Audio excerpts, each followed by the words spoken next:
और अगर आप ये वीडियो YouTube पर देख रहे हैं तो हमारे चैनल को सब्सक्राइब कीजिए और Facebook पर देख रहे हैं तो पेज को लाइक जरूर कीजिए। बोला बोला लहरा वाली मैया की,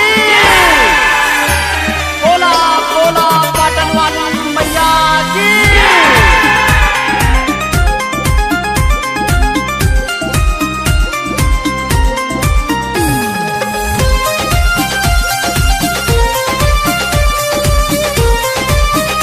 श्री रिकॉर्डिंग स्टूडियो लखनऊ। कैली उपवास है मैया धैली का दसवाया ही आशा में।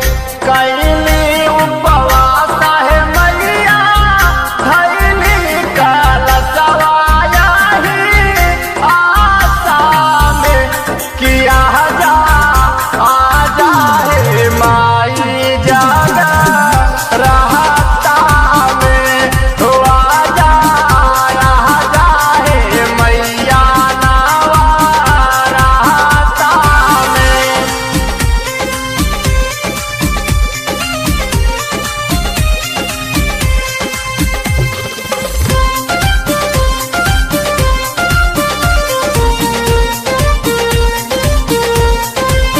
भक्ति तोहरा के बुलावे तनिया जमा, राह में तोहरे पलक बिछाए झलक दिखा जमा।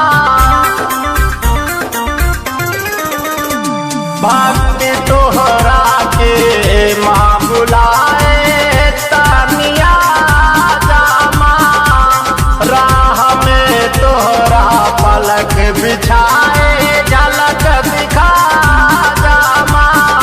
रखली नवराता है मैया अब की उपवास तोहरा आशा में। यह जा आजा है माई जागा रहता में, आजा आजा है मैया नावा रहता में।